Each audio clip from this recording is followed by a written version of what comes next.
হিন্দু শাস্ত্রে বিয়ের সময় বলা হয়, যদিদং হৃদয়ং তব তদেতদ হৃদয়ং মম। অর্থাৎ, তোমার এই হৃদয় আজ থেকে আমার হোক, আর আমার হৃদয় হোক তোমার। এই মন্ত্রটি প্রমাণ করে যে হিন্দু ধর্মে বিয়ে কেবল শরীরের মিলন নয়, বরং দুটি আত্মার একীভূত হওয়া। আর আত্মা যেহেতু অমর, তাই তাদের এই বন্ধন এক জন্মেই শেষ হয়ে যায় না। কেন ঠিক 7 জন্মই বলা হয়? সংখ্যা 7 সনাতন ধর্মে অত্যন্ত পবিত্র।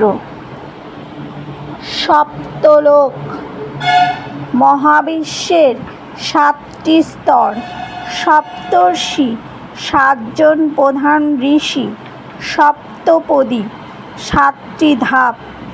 মনে করা হয় 7 জন্ম ধরে কোনো সম্পর্ক চললে সেই আত্মার বন্ধন পূর্ণতা পায় এবং তারা একসঙ্গে আধ্যাত্মিক উন্নতির সর্বোচ্চ শিখরে পৌঁছাতে পারে।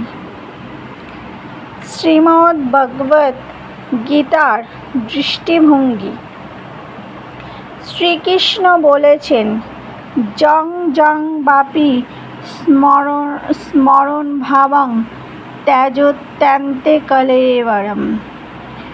অন্তিম সময়ে মানুষ যা স্মরণ করে, সে সেই ভাবটি পরবর্তী জন্মে প্রাপ্ত হয়। যদি স্বামী বা স্ত্রী মৃত্যুর সময় একে অপরের প্রতি গভীর অনুরাগ বা টান অনুভব করেন, তবে প্রকৃতির নিয়মেই পরবর্তী জন্মে তাদের আবার দেখা হওয়ার বা স্বামী স্ত্রী হওয়ার প্রবল সম্ভাবনা তৈরি হয়। এখন প্রশ্ন হলো, সব দম্পতিই কি 7 জন্ম পায়? শাস্ত্র মতে এর কিছু শর্ত আছে। আসক্তি বনাম মুক্তি। যদি কোনো দম্পতি একে অপরের সাথে অশান্তিতে থাকে বা ঘৃণা নিয়ে মারা যায়, তবে তারা ঋণ মেটানোর জন্য আবার জন্ম নিতে পারে, কিন্তু সেটা সুখের নাও হতে পারে। তপোবল। কোনো একজন যদি খুব বেশি আধ্যাত্মিক সাধনা করেন এবং অন্যজন না করেন, তবে তাদের চেতনার স্তর আলাদা হয়ে যায়। তখন তারা আর একই সঙ্গে জন্মায় না। আসলে 7 জন্ম বলতে কেবল একটি সংখ্যা বোঝায় না, এটি বোঝায় ভালোবাসার অমরত্বকে। পুরাণ বলে, প্রেম যদি নিঃস্বার্থ হয়, তবে মৃত্যু কেবল একটি বিপরীত মাত্র, শেষ নয়। আপনি যদি আপনার জীবনসঙ্গীকে এই জন্মে নিঃস্বার্থভাবে ভালোবাসেন, তবে সৃষ্টিই আপনাদের পুনরায় মিলিয়ে দেওয়ার পথ তৈরি করে দেবে।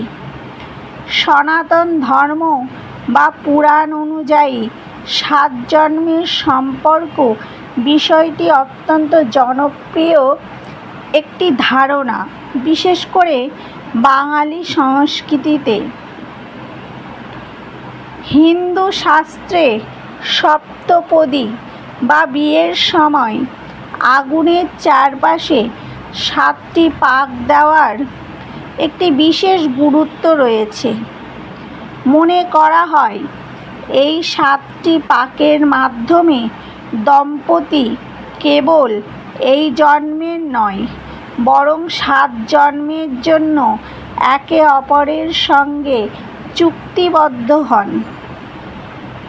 প্রতিটি পাকের সাথে নির্দিষ্ট কিছু প্রতিজ্ঞা, যেমন অন্ন, শক্তি, ধন, সুখ, প্রজা, ঋতু এবং বন্ধুত্ব যুক্ত থাকে।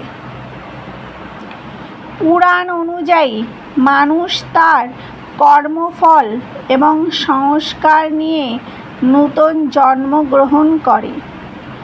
বাসনা ও আসক্তি যদি কোনো দম্পতির মধ্যে একে অপরের প্রতি গভীর প্রেম বা প্রবল আসক্তি থাকে, তবে সেই বাসনা তাদের পরবর্তী জন্মেও কাছাকাছি নিয়ে আসতে পারে।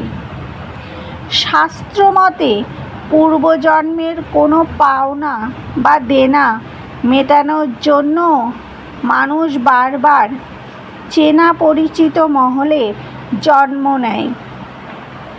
একে বলা হয় ঋণানুবন্ধন। স্বামী স্ত্রীর সম্পর্ক অনেক সময় এই কর্মফল মেটানোর একটি মাধ্যম। পুরাণে এমন কিছু উদাহরণ আছে যা এই ধারণাকে সমর্থন করে। সতী ও শিব। দেবী সতী দক্ষযজ্ঞে দেহত্যাগ করার পর পার্বতী রূপে পুনরায় জন্মগ্রহণ করেন এবং মহাদেবকেই স্বামী হিসেবে লাভ করেন। এটি জন্মান্তরেও একই জীবনসঙ্গী পাওয়ার অন্যতম বড় প্রমাণ। শ্রীবিষ্ণু যখনই রাম বা কৃষ্ণ রূপে অবতার গ্রহণ করেছেন, দেবী লক্ষ্মীও তখন সীতা বা রুক্মিণী রূপে তার সঙ্গিনী হয়েছেন। শাস্ত্রে বলা হয়েছে যে 7 জন্ম স্বামী স্ত্রী হওয়া কোনো অনিবার্য নিয়ম নয়, বরং এটি একটি সম্ভাবনা।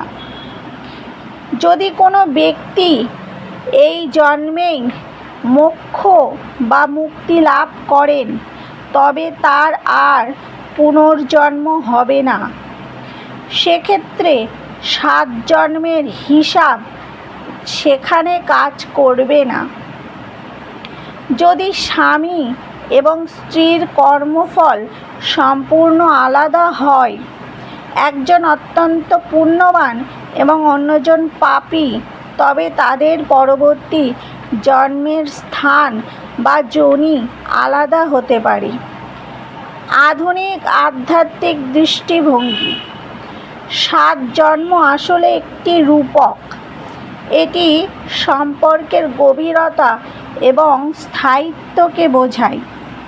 হিন্দু ধর্মে বিয়েকে কেবল একটি আইনি চুক্তি নয়, বরং দুটি আত্মার মিলন হিসাবে দেখা হয়, যা মৃত্যুতেও শেষ হয় না। হিন্দু শাস্ত্রে ভক্তি এবং কর্মফলই প্রধান। যদি স্বামী স্ত্রীর মধ্যে ভালোবাসা এবং আধ্যাত্মিক টান থাকে, তবেই তাদের আত্মা পরবর্তী জীবনে পুনরায় মিলিত হওয়ার সুযোগ পায়। হরি বল। রাধে রাধে। যদি ভিডিওটি ভালো লেগে থাকে তাহলে চ্যানেলটি সাবস্ক্রাইব করে দেওয়ার অনুরোধ রইল। পাশে থাকা বেল আইকনটি প্রেস করে দেওয়ারও অনুরোধ রইল। হরি বল। রাধে রাধে।